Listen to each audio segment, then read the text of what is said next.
Ces derniers jours, une vague de départs et de critiques s'abat sur le réseau social X. Et j'ai envie de dire, il était temps. Les utilisateurs de X quittent le réseau social après la victoire de Trump à l'élection présidentielle américaine. Ils ne veulent plus être complices de son nouveau BFF Elon Musk, propriétaire de X. Les journalistes et politiques multiplient les appels à mieux réguler ou quitter X. Ce réseau social est une souffrance en tant que politique, en tant que femme. Twitter, il faut le réguler ou interdire en fait. Sinon c'est trop facile, c'est ceux qui y restent, qui en bénéficient. La goutte d'eau qui a fait déborder le vase est la débâcle de Kamala Harris face à Donald Trump. Cet événement a mis en lumière l'embarras d'un grand nombre de journalistes et de politiciens.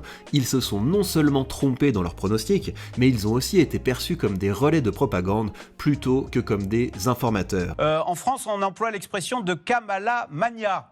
Vous validez cette expression vue des États-Unis ? Oui, je pense vraiment qu'on peut parler de Kamala Mania. Ces derniers temps, la grande majorité des démocrates que je rencontre sont très enthousiasmés par la candidature de Kamala Harris. Et au cœur de cette tempête, une figure cristallise tous les ressentiments, Elon Musk. Celui qui a racheté Twitter en a fait, selon certains, une plateforme d'extrême droite au service des heures les plus sombres de notre histoire. Le réseau est devenu invivable entre désinformation, extrémisme, masculinisme, harcèlement, racisme et j'en passe.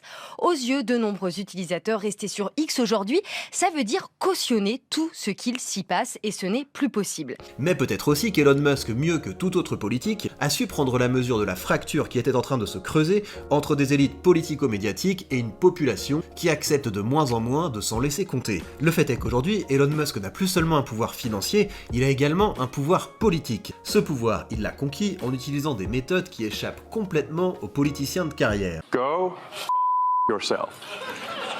Is that clear? Et du coup, il faut qu'on en parle. Je me réjouis de partager avec vous les meilleures pratiques pour faire face à l'excès de bureaucratie. La gauche est vent debout. Vous avez été recadré par Michel Barnier ? Non, parce que saluer un responsable politique qui a été nommé, cela ne veut pas forcément dire qu'on adhère à toutes ses positions, à ses valeurs et qu'on veut copier-coller un modèle. Guillaume Kasbarian, ministre de la fonction publique, est en train de se justifier. Pourquoi ? Parce qu'il a eu l'audace de féliciter Elon Musk. Je me réjouis de partager avec vous les meilleures pratiques, vous adhérez. C'est un message que je souhaitais faire pour saluer la nomination d'un responsable politique. J'ai bien conscience de l'émoi que ce tweet a provoqué. Le but que j'avais, c'était pas de provoquer ou de susciter de l'émoi. Et peut-être qu'après coup, lui-même n'est pas à l'aise avec la figure d'Elon Musk. Pour cause, plus on creuse et plus on réalise qu'Elon Musk est l'antithèse du politicien traditionnel. En particulier, en me plongeant dans le parcours d'Elon Musk, j'ai identifié deux grands points de contraste avec une stratégie politique classique. Et c'est précisément ce contraste qui l'a rendu si efficace dans un contexte de défiance croissante vis-à-vis des politiques. Il existe un concept clé pour comprendre pourquoi Elon Musk n'est pas fait du même bois qu'un politicien. There's one rule I have, I call it skin in the game, is that nobody should put others at risk without having harm to himself. Okay? In other words, if you lose money to your clients, you should be exposed to the same risk. Someone read my book and sent me something, a story in Brazil, where they discovered that they could lower the rate of helicopter crashes by forcing helicopter engineers randomly to take a ride, a half-an-hour ride, once a month in a helicopter, all right? Now, so, for example, something the Romans knew and Victorian knew that you make engineers sleep under the bridge, all right? Ce concept développé par Nassim Taleb dans son ouvrage Skin in the Game peut se résumer ainsi.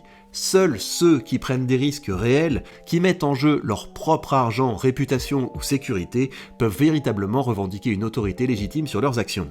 Chez Musk, ce principe n'est pas une abstraction. Un exemple marquant est sa gestion de Tesla en 2008, lorsqu'il a mis en péril sa fortune personnelle pour éviter la faillite de l'entreprise. Ce n'est pas un choix que beaucoup auraient fait, mais c'est exactement ce que Taleb appelle mettre sa peau en jeu. En risquant tout pour ses idées, Musk prouve qu'il croit profondément en sa mission. D'ailleurs, parlons de vision. Un politicien vend sa vision pour accéder au pouvoir. Sa vision est une promesse, une construction rhétorique destinée à mobiliser et convaincre. C'est une vision déconnectée de la pratique, un storytelling qui ne se concrétise que rarement car elle dépend de forces externes, coalitions, électeurs, bureaucratie. De son côté, Musk construit des entreprises pour transformer sa vision en réalité. Il veut une mobilité durable, il crée Tesla. Il veut coloniser Mars, il fonde SpaceX. Il veut protéger la liberté d'expression, il achète Twitter. Alors Alors oui, Musk n'est pas un bon orateur, mais quand il parle, il croit en ce qu'il dit. Parce qu'avant d'être des mots, sa vision est un vécu. But there's two reasons for life to become multiplanetary, life as we know it to become multiplanetary. I think one is the defensive reason, where I think we want the light of consciousness to not be extinguished if something were to happen to Earth. Then the other big reason, I think, is that it's exciting and it's adventurous. Life can't just be about solving one problem or another. There need to be reasons to be inspired, reasons that move your heart. And I think it would just be incredibly inspiring to the world in the same way that the Apollo program was inspiring to the world. We need things that make us excited and inspired about the future, and that would be one of them. Et on touche là à une différence fondamentale entre un homme qui joue sa peau et un politicien qui joue avec nos impôts. Musk n'est pas allé à la politique par ambition, mais parce qu'il a fini par se heurter au fait que sans pouvoir politique, il ne pourrait pas remplir sa mission. Il n'a pas vu la politique comme un but en soi, et encore moins comme un métier. Il n'est venu à la politique que par nécessité, lorsqu'il a réalisé que pour atteindre ses objectifs, il devait influencer le cadre réglementaire et médiatique. En étant le seul grand patron de la tech américaine à soutenir Donald Trump, il a pris un risque énorme, mais c'est bien à ceux qu'ils sont prêts à perdre qu'on reconnaît les hommes de conviction. En somme, pourquoi la majorité de la classe politique française et leurs relais médiatiques détestent Elon Musk? Parce qu'ils les confrontent à leur médiocrité. Elon Musk est quelqu'un qui agit avant de parler, qui construit avant de distribuer, qui joue sa peau au lieu de jouer avec nos impôts, et qui n'est pas allé à la politique par ambition, mais pour protéger sa vision. Tirons maintenant les leçons de cette première partie pour vous. Première leçon, construisez avant de parler, avant de vendre une idée ou un projet, prouvez sa valeur par des actions concrètes. La crédibilité vient des résultats, pas des promesses. Deuxième leçon, prenez des risques personnels. Soyez prêts à mettre en jeu votre temps, vos ressources ou votre énergie pour ce en quoi vous croyez. Cela crée une authenticité qui attire naturellement le public. Troisième leçon, faites de la politique un levier, pas une finalité. Si ce qui vous intéresse dans la politique, c'est de vous faire remarquer ou de gagner du pouvoir, vous allez devenir un de ces nombreux charlatans sans colonne vertébrale. Le pouvoir politique ne doit pas être votre ambition, mais un moyen de protéger vos ambitions. Venons-en au second point de contraste entre Elon Musk et des politiciens classiques. Une erreur courante, véhiculée par de nombreux conseillers en communication, est de penser qu'Elon Musk a gagné en visibilité parce qu'il est polarisant. Mais cette interprétation passe à côté de l'essentiel. Musk n'est pas polarisant pour attirer l'attention, il est polarisant parce qu'il peut se le permettre. Cette distinction est cruciale. On connaît ces figures politiques qui ont besoin de faire les clowns, d'adopter des postures provocantes pour se faire remarquer. Un autre tweet où vous avez fait une vidéo de vous... 1 100 000 vues. Un sabre laser qui a fait énormément de vues, effectivement. Un suivant où vous expliquez que votre plat préféré, ce sont les coquillettes jambon gruyère. Ça, c'est autre chose qu'Elon Musk. Oui, Elon Musk va parfois polariser par ses prises de parole, mais ce n'est pas une stratégie de survie médiatique. C'est une conséquence de son alignement et de son indépendance. If somebody's going to try to blackmail me with advertising, blackmail me with money, go f*** yourself. But go f*** yourself.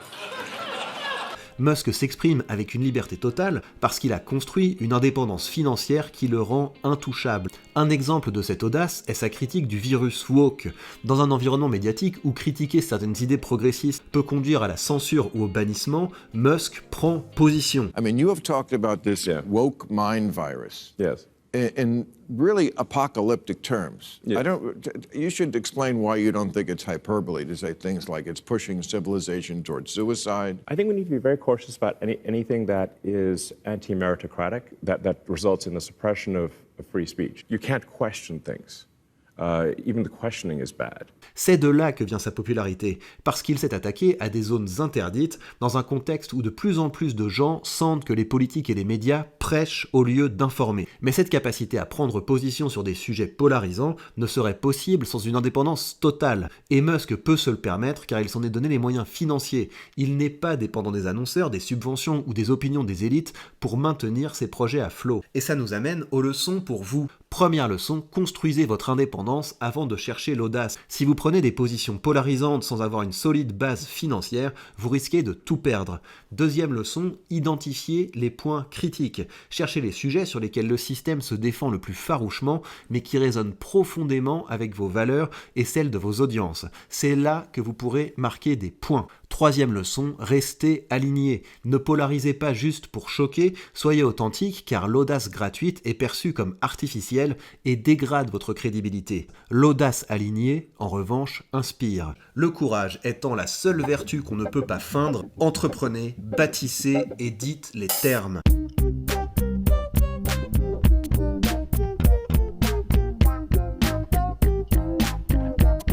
Et bien voilà, chers amis, pour ce nouvel épisode de Parle, j'espère qu'il vous a plu.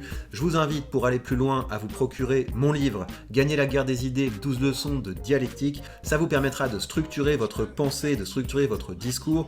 Ça va vous permettre de créer de la visibilité autour de vos idées dans l'espace public. Et ça vous permettra surtout de savoir comment défendre vos idées lorsqu'elles seront attaquées. Et vous verrez que la maîtrise de la dialectique vous rendra beaucoup plus libre. Prenez bien soin de vous et à très vite.